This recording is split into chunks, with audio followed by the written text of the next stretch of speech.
I am Nel Garcia, and today I'd like to show you a systematic approach to conceive, play and use seventh chords on the guitar.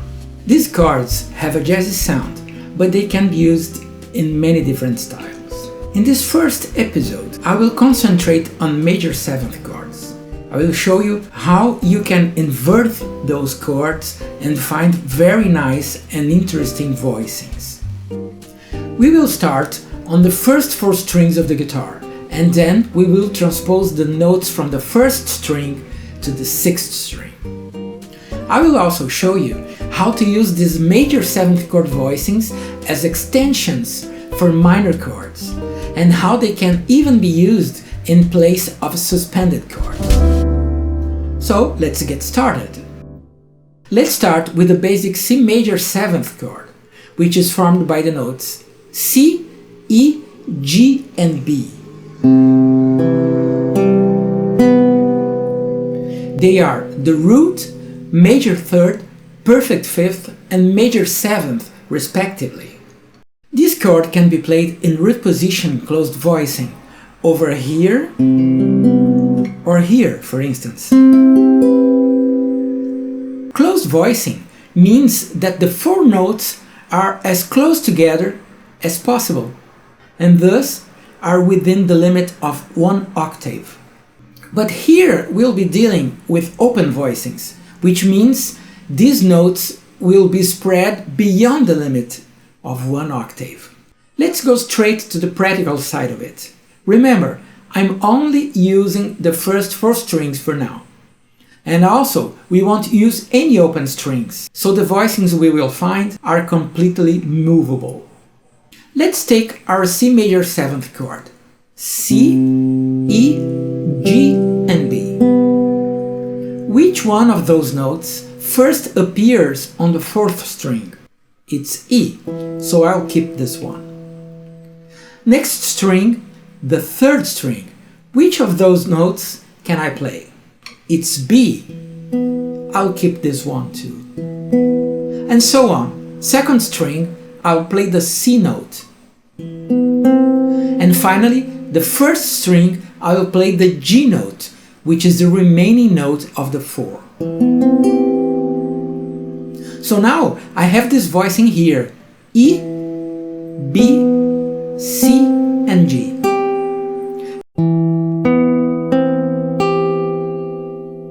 I can call it a first inversion C major seventh chord, because the lowest note is E, the third of the chord. So that's the first voicing we have found. Let's move on. Now I will take each string and find the next note among those four notes that form the chord. On the fourth string I have E, so my next chord tone is G. Now on the third string I have B, so the next chord tone is C. And so on. On the second string I have C, so the next note is E. And finally, on the first string I have G, so the next note is B. So here I have my second voicing, which is G, C, E and B. The second inversion open voicing C major seventh chord. Now I repeat the same procedure. I move G to B on the fourth string, C to E on the third string, E to G on the second string, and B to C on the first string. The result is B, E, G and C. The root is on top now. That's my third voicing. This is a third inversion C major seventh chord, because the lowest note is B, the major seventh. And now I repeat the same procedure one more time. B goes to C. E goes to G. G goes to B. And C goes to E.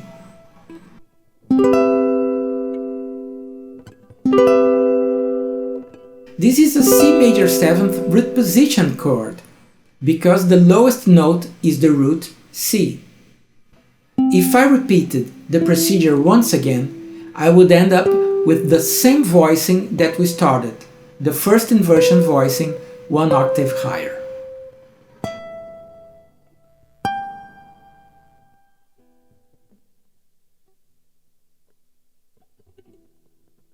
Before expanding it into other voicings and chords, let me show you some applications for these 4 voicings we already have. The first and most obvious application is to play these voicings as C major 7th voicings. I like to play those voicings when some other instrument is playing the bass, so I get free to play those inversions without worrying about the bass. Let's have a listen.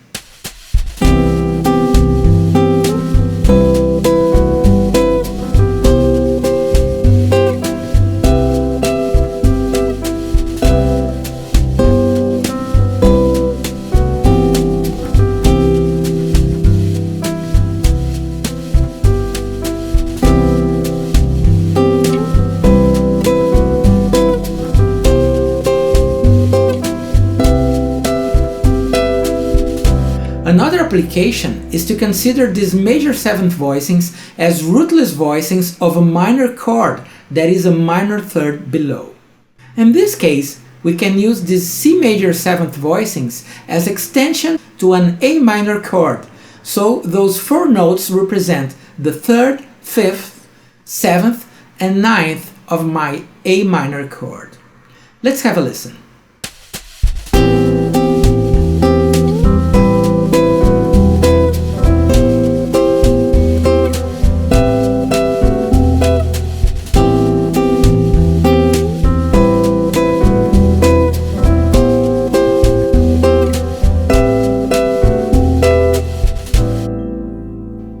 Now let's move on and take another major 7th chord. So now we will be dealing with 2 major chords. First, I will take an F major 7th chord and see how it spreads out on the first 4 strings of the guitar along the fingerboard. Notice that the voicing sequence is just the same. They just shift their position. So now here are my 4 voicings for F major 7th.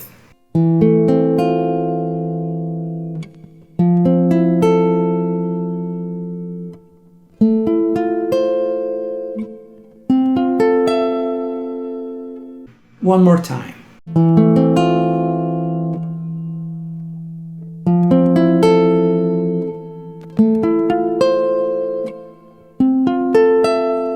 So now I will combine the 2 chords.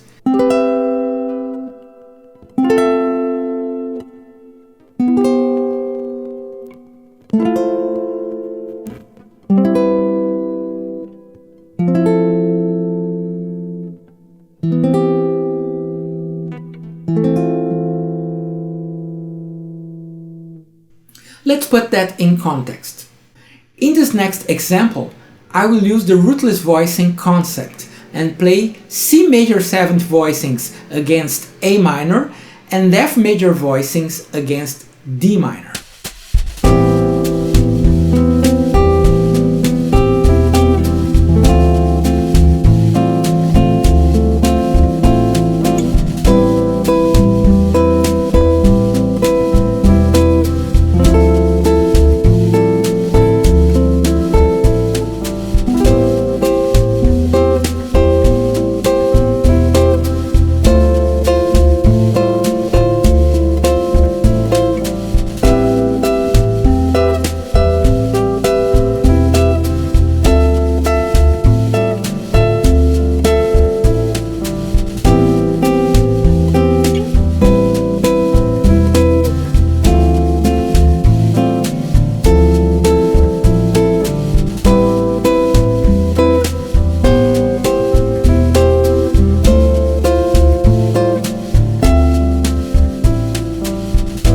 Now I will use a device called modal mixture and I'll try to apply these voicings. I will play A minor and C minor chords. Check this.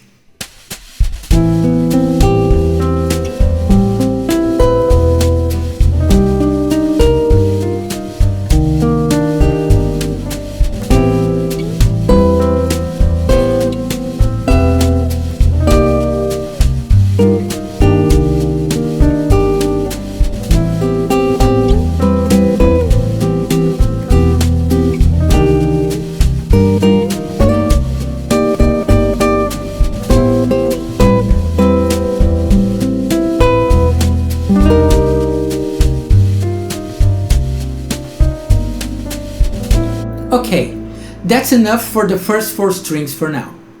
Check this useful device, which will immediately double the number of voicings we already have. Remember that the first string is tuned in E, and that the 6th string is also tuned in E. They are 2 octaves apart.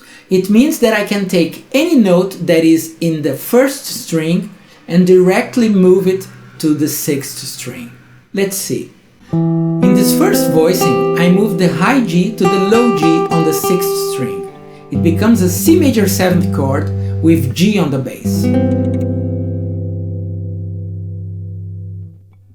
Now I move this high B here to the low B on the 6th string. It becomes a 3rd inversion C major 7th, or C with B on the bass. Let's find our next voicing. Now I move the top note of this voicing and it becomes the regular C major 7th chord you must probably have already played. And finally, I move the high E here and it becomes a C major 7th 1st inversion chord. So now we have these other 4 major 7th voicings. These are different in the sense that they already have the bass.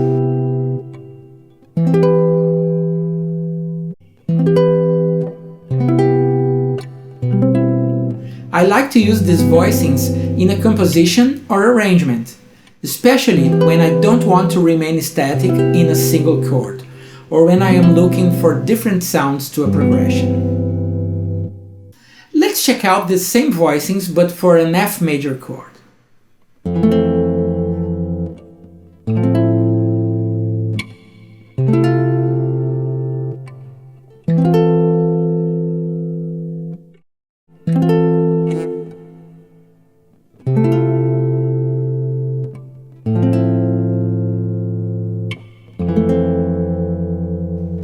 Now I will play my 2 major 7th chords, C major and F major, but using all 4 inversions.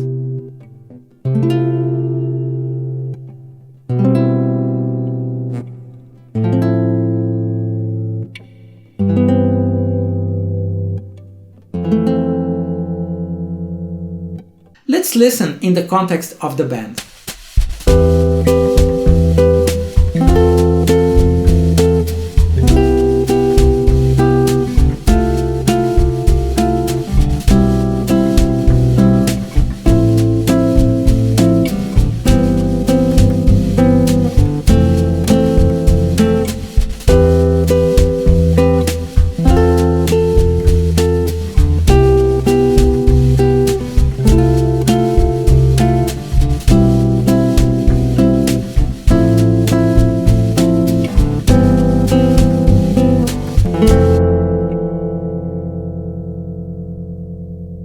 Now I would like to show you how you can use those major 7th chord voicings as suspended chords, sus chords. All you have to do is to think a whole tone below the chord you intend to play. For instance, if you want to play a D sus chord, you just think a whole tone below, which is C, and then you can play any of those C major chord voicings we have already seen. If you want, let's say, a G sus chord, then you think a whole step below, which is F, and then you can play those F major 7th chord voicings that we have seen. Let's have a listen.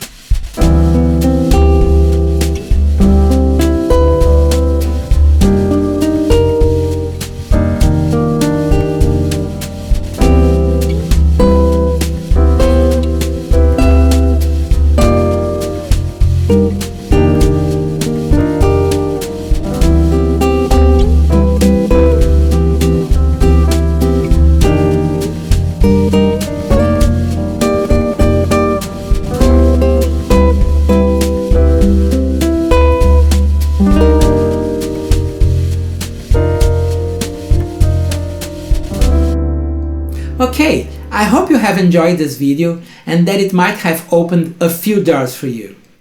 Of course, It's just scratching the surface of this huge subject that is chord construction and chord progressions.